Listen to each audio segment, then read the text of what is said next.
Bismillahirrahmanirrahim. Di antaranya artinya dzur, kemelaratan. Ringkasnya dzur ini yang dimaksud di ayat ini kejadian yang terjadi pada keluarganya Nabi Ayub.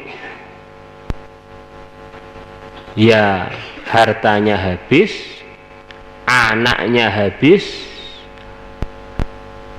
semua hartanya, perkebunannya habis.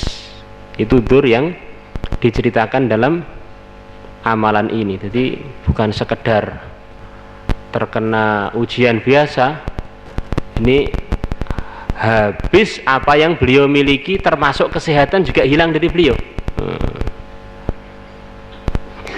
Kaifa yadhhabu anhu, bagaimana bisa hilang anhu dari pikiran dia, ayyaqula, untuk dia mengatakan, Rabbi inni massaniyadh-dhurru wa anta arhamur rahimin. Rabbi, wahai Tuhanku, ini sesungguhnya aku, massani, telah mengenai aku, ad-dhurru, perkara yang membahayakan, wa anta, sedangkan engkau, arhamur rahimin, adalah paling sayangnya yang menyayangi. Begitu Nabi Ayub amalan ini, Rabbi inni massaniyadh-dhurru wa anta arhamur rahimin. Wallahu ta'ala yaqul, sedangkan Allah Ta'ala menjawab, fastajabna lahu, maka aku mengabulkan lahu untuk Ayub, wa kashafna, dan aku menghilangkan ma bihi, perkara yang terjadi pada beliau, pada dia, min durrin, berupa bahaya tadi.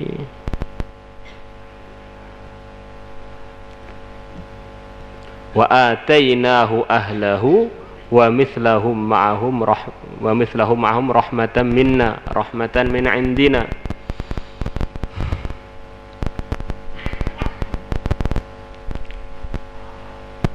Ujian yang datang pada beliau hilang, diangkat oleh Allah, beliau sehat kembali. Allah beri rizki kepada beliau 2 kali lipat dari yang telah beliau punya sebelum doa ini. Wa ataina ahlahu wa mithlahum ma'ahum. Allah berikan kepada Nabi Ayub seperti keluarga yang telah meninggalkan beliau itu, dan ditambah yang seperti itu 2 kali lipat. Umpamanya dulu punya anak 10, ya jadi 20. Umpamanya dulu punya kambing 10, jadi 20, dan lain sebagainya. Wa ajibtu, dan aku heran, liman ibtuliya, bagi orang ubtila yang diuji, bil ghammi, dengan susah. Gham ini susah, sumpek, terutama yang berkaitan dengan masa-masa yang akan datang, seperti kejadian yang telah terjadi pada Nabi Yunus. Kaumnya nggak nerima, naik perahu, dilempar lagi oleh teman-temannya. Begitu dilempar, dicaplok ikan. Lepas itu beliau nggak bisa makan di dasar lautan, di kegelapan malam, kegelapan lautan, tumpuk-tumpuk kesusahan beliau ini.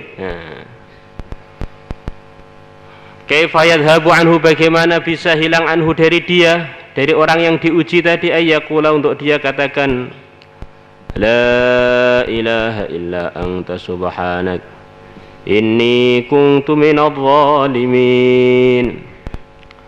La ilaha illa anta subhanak, tidak ada yang hak disembah, illa anta, melainkan engkau saja. Subhanaka, maha suci engkau, inni, sesungguhnya aku, kuntu, adalah aku, minadh dhalimin, termasuk kalangannya orang yang aniaya. Wallahu ta'ala, sedangkan Allah Ta'ala berfirman selepas Nabi Yunus mengatakan amalan ini, fastajabna lahu, maka aku menyambut, menunaikan lahu untuk Yunus, menunaikan keinginannya untuk selesai masalahnya. Wa najjaynahu, dan aku selamatkan dia minal ghammi, dari kesusahannya. Wa kadzalika nunjil mu'minin, dan begitulah seperti ceritanya Ayub, Yunus aku selamatkan. Nunji, aku akan menyelamatkan al-mu'minina, orang-orang beriman. Di amalan ini bukan untuk Nabi Ayub, Nabi Yunus saja. Orang-orang beriman yang punya sikap seperti Nabi Yunus, ada masalah tawajuh kepada Allah dan nyalahkan diri sendiri, katanya sebagian ulama begitu itu, maka Allah akan selesaikan masalah dia.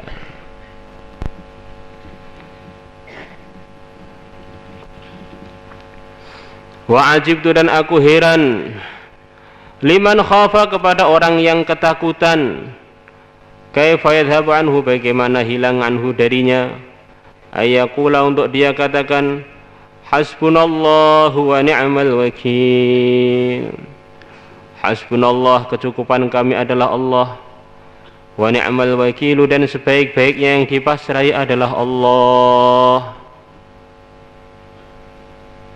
Ini hasbunallah wa ni'mal wakil, ini doanya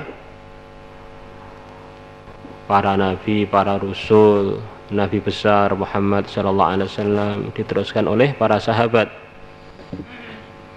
Bagaimana para sahabat diceritakan dalam Al-Qur'an, mereka telah dikepung oleh orang kafir dari seluruh tempat yang bisa datang ke Madinah. Dari luar Madinah, sekeliling Madinah datang, berkumpul, bersatu padu untuk menghancurkan Madinah, Nabi dan para sahabat. Orang kafir sejak dulu ini sukanya ngeroyok. Mereka kumpul untuk ngeroyok orang Islam. Maka para sahabat diberitahu oleh para munafikin, itu loh, multinasional sudah datang itu. Orang-orang kafir sudah datang untuk menghancurkan kalian. Alladzina qala lahumun nasu innan nasa qad jama'u lakum fakhshawhum fazadahum imana wa qalu hasbunallahu wa ni'mal wakil. Begitu ditakut-takuti makhluk, mereka malah tawajuh kepada Allah. Cukup Allah yang akan menyelesaikan masalah-masalah yang datang ini, dan sebaik-baiknya yang dipasrai untuk menyelesaikan masalah adalah Allah. Begitu mereka punya amalan itu, wallahu ta'ala yaqul, sedangkan Allah ta'ala berfirman, fanqalabu, maka mereka pulang, para sahabat itu pulang, binikmatin, dengan membawa nikmat minallah, dari Allah, wa fadlin, dan anugerah. Begitu mereka bilang hasbunallah wa ni'mal wakil, maka Allah kirimkan pasukannya yang tidak tampak, angin yang disertai para malaikat. Allah datangkan pada Ahzab, kumpulannya orang-orang kafir yang telah datang ke Madinah sekian ribu. Maka angin itu datang begitu dahsyat sampai kemah-kemah mereka, kendaraan-kendaraan mereka terbang dari tempatnya. Mereka lari ketakutan, semuanya keluar dari Madinah, dari sekeliling Madinah, dengan tanpa membawa barang-barang mereka, lari ketakutan. Maka para sahabat, Allah firman, wa kafallahul mu'mininal qital, orang iman gak perlu perang, Allah sendiri yang menyelesaikan masalah itu. Mereka datang ke tempatnya bekas perkemahannya orang kafir, tinggal ngambil harta, uang, kendaraan-kendaraan mereka yang mereka tinggal karena ketakutan diserbu oleh badai malam itu. Kejadian yang masyhur. Jadi begitu sahabat hasbunallah wa ni'mal wakil, Allah selesaikan masalahnya dengan tanpa wa ajibtu, dan aku heran, liman mukira bihi, kepada orang, mukira bihi, yang dia dibuat makar bihi padanya, Mukirabihi ini ada orang yang dia ini mempunyai usaha untuk berbuat maldharat pada kita. Bahasa Arabnya mukirabihi. Usaha membunuh, usaha mencelakakan. Kaifa yadhhabu anhu, bagaimana hilang anhu darinya, ayyakula untuk dia katakan wa ufawwidu amri ila Allah innallaha basirun bil ibad. Ini cerita dalam ayat ini Allah ceritakan mengenai seorang dari kerabatnya Fir'aun yang masuk Islam. Wa qala rajulun mu'minun min ali fir'auna yaktumu imanah ataqtuluna rajulan ay yaqula rabbi Allah. Terus sampai pojok itu tambah satu pojok lagi tambah separuh pojok. Bagaimana dia dengan beraninya menasihati Fir'aun dan pejabat-pejabat yang di zamannya Fir'aun. Maka Fir'aun dan pejabatnya marah sekali, ingin mencelakakan dia. Maka dia begitu dengar orang-orang yang dinasihati, didakwai ingin buat buruk pada dia, dia bilang wa ufawwidu amri ilallah innallaha basirun bil ibad. Wa ufawwidu amri, dan aku pasrahkan urusanku ilallahi, kepada Allah. Innallaha, sesungguhnya Allah, basirun bil ibad, zat yang maha melihat, bil ibadi, pada hamba-hambanya.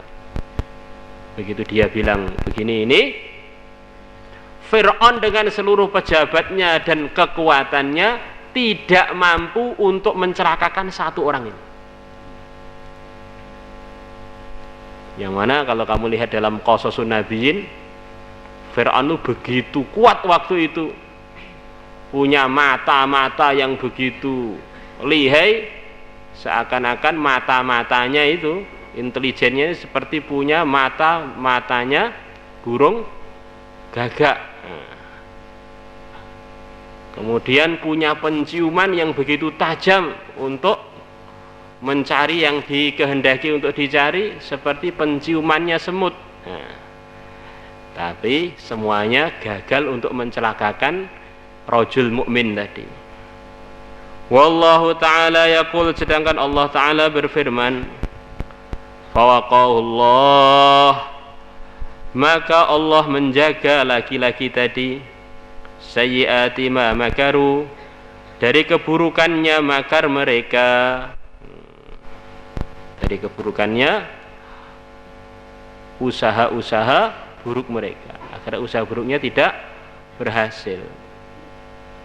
Maka 4 amalan ini bagaimana jadi amalan kita? Maka dulu arahannya para ulama, setiap hari 4 amalan dibaca semua aja.